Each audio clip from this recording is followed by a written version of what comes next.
Samantala, patuloy ang Kamara sa kanilang hakbangin para tuluyang maipasa sa mababang kapulungan ang LEDAC priority measures na una nang pinaprioridad ni Pangulong Ferdinand R. Marcos Jr. At Sir Earl Tobias, una sa balita, live.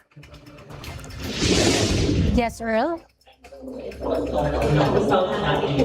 Sa magandang tanghali, pinauuna nga rin ni Pangulong Ferdinand Marcos Jr. yung anti-political dynasty bill. At sabi ni Speaker D, talagang matagal naman nang nakasaad sa konstitusyon ang pagkakaroon ng batas na yan.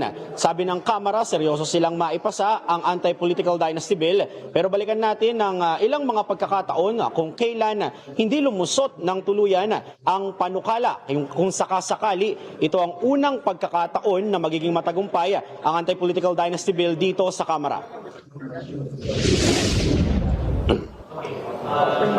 Zay, katulad nga ng nasabi ko, kung sakasakali na magiging matagumpay itong ginagawang pag-usisa ng Kamara dito sa anti-political dynasty bill, yan pa lang ang bukod tanging pagkakataon na magiging malapit yung panukalang yan sa tuluyang pagkakasabatas.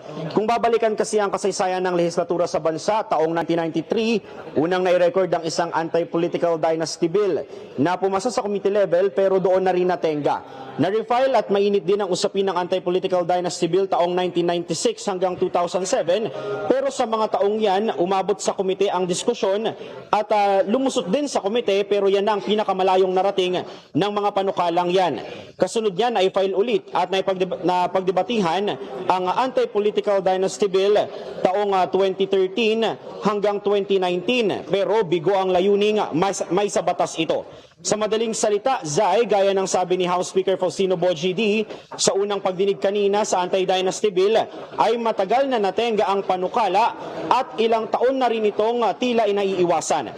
Zay, ang pinakamalapit lang na may hambing sa batas na may anti-dynasty provision ay ang isa sa mga co-authored bills ng Pangulo noong siya ay senador pa lamang.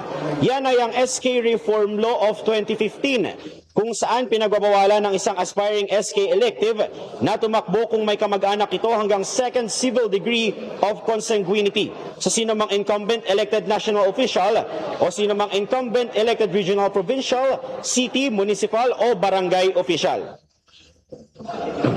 Zay, kanina lang narinig na natin yung mainit at pabalik-balik niyang debate sa ilang mga probisyon dito sa 20 versions ng anti-political dynasty bill na nakahain nga dyan sa komite. Ang target nila ay ma-consolidate yan sa isang bill na kung saan nandun ang magkakasama yung lahat ng mga probisyon na laman nga nung 20 na na-file. Pero gaya ng inaasahan, Zay, ay medyo pahirapan yung pag-usad article per article at provision per provision dahil ang pinagdedebatehan nilang punto, dapat kung may lulusot man na batas ay hindi yung bersyon na kikwestiyonin din sa Korte Suprema. Balik muna sa inyo.